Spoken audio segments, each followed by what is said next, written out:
ज़िले घोटकी में बदमनी जी बाहि आदिलपुर में पुलिस एहलकारनि मथां चोरनि फायरिंग कई, जंहिंजे नतीजे में शहीद थियो हिकु एहलकार। शहीद एहलकार फरज़ान अली कलवर जी जनाज़े नमाज़ अदा कई वई आहे, जंहिंमें एसएसपी घोटकी पारां बि शिरकत कई वई। ॻोठ सचे ॾिनो कलवर में शहीद एहलकार जी जनाज़े नमाज़ बाद सलामी सां गॾु जनाज़े नमाज़ में शहरनि तरफ़ां एसएसपी घोटकी ऐं ॿियनि पुलिस एहलकारनि तरफ़ां बि शिरकत कई वई आहे। गुज़िरियल ॾींहुं आदिलपुर में गुज़िरियल राति चोर जेके आहिनि उहे चोरीअ दौरान उते ताला तोड़े रहिया हुआ दुकाननि जा, त उन दौरान पुलिस पार्टी उते पहुती। चोरनि ऐं पुलिस विच में फायरिंग जी ॾेबट थी। चोरनि जी फायरिंग जे नतीजे में एहलकार फरज़ान अली कलवर शहीद थी वियो। शहीद एहलकार फरज़ान अली कलवर जी जनाज़े नमाज़ अदा कई वई आहे, जंहिंमें एसएसपी घोटकी बि शिरकत कई।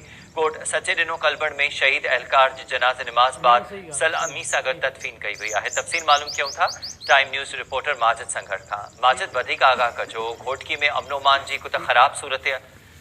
माजिद अली कलवर खां वधीक तफ़सील मालूम कयूं था। माजिद, आगाह कजो, घोटकी ज़िले में हिकु त बदमनी चोट चढ़ियल आहे ऐं एहलकार बि जेको आहे उहो शहीद थियो।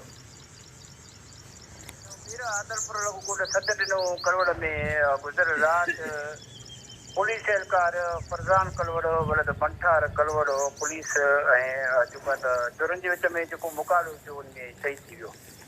जंहिंखां पोइ जेको आहे त जनाज़े निमाज़ अॼु संदसि ॻोठ सच ॾिनो कलवड़ में अदा कई वई। जनाज़े निमाज़ में एसएसपी घोटकी, एएसपी अयाज़ अहमद ऐं ॿियनि साथी समाजी अॻुवाननि तादाद में शिरकत कई।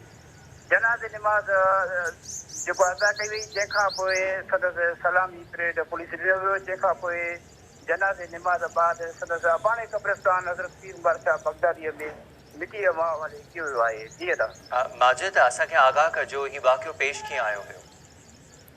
जीअं आदिलपुर लॻभॻि सच ॾिनो कलवड़ में चोरी जी जेका वारदात थी, नामालूम चोर पारां जेको हिकु दुकानदार आहे मुख़्तियार कलवड़ जे दुकान जा ताला तोड़े चोरी करे रहिया, त ओचितो पुलिस ऐं चोरनि जे विच में मुक़ाबिलो थियो, जंहिंजे नतीजे में पुलिस एहलकार फरज़ान कलवड़ वलद मंठार कलवड़ शहीद थी वियो।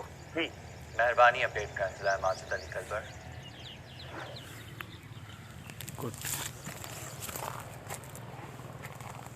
ख़बर वांखे ॾींदासीं। सेवण में ॻोठ